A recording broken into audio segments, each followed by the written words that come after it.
আজ আমরা এই ভিডিওর মাধ্যমে একটি গুরুত্বপূর্ণ বিষয়ের উপর আলোচনা করব। স্বামী স্ত্রীর একত্র দীক্ষা নিলে কি হয়, না নিলেই বা কি হয়।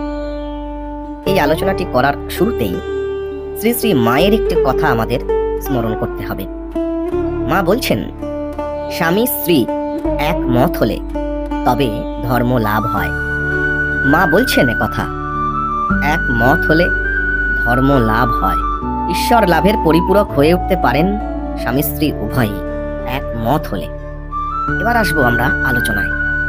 জীবনের সকল ধর্মকর্মে স্ত্রীকে সঙ্গে নিয়ে চলার জন্য হিন্দু শাস্ত্রে পত্নীকে সহধর্মিণী বলে। এককভাবে কোনো অনুষ্ঠান করলে যে উৎসাহ, প্রেরণা, রস ও আনন্দ পাওয়া যায়, উভয়ে যৌথভাবে করলে সেই প্রেরণা, উৎসাহ, আনন্দ তার থেকে শতগুণ বেশি হয়। যে দুটি প্রাণ সাংসারিক নানা বিষয়কর্ম জীবনভর একত্রে করে এসেছে, তারা যখন এই ধর্মকর্ম বা আধ্যাত্মিক কর্ম একত্রে করেন, তখন তারা অনাসাদিতপূর্ব ভিন্নতর এবং উন্নততর একটি স্বাদের আস্বাদ পান। এজন্যই দম্পতির একত্রে নাম জপ, উপাসনা, ধ্যান বা তীর্থযাত্রা এত সরস, আনন্দময় এবং কার্যকরী।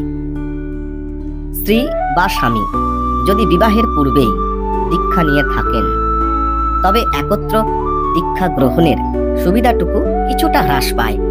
তবে সম্ভব হলে একই গুরুর বা একই প্রতিষ্ঠানের নিকট থেকে অপরজনের দীক্ষা নেওয়া ভালো।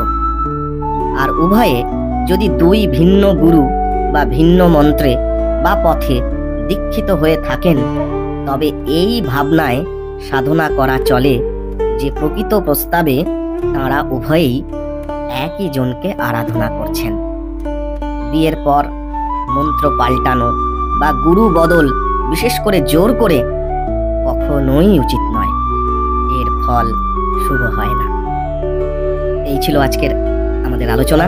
আশা করছি আজকের এই আলোচনা আপনাদের খুব ভালো লেগে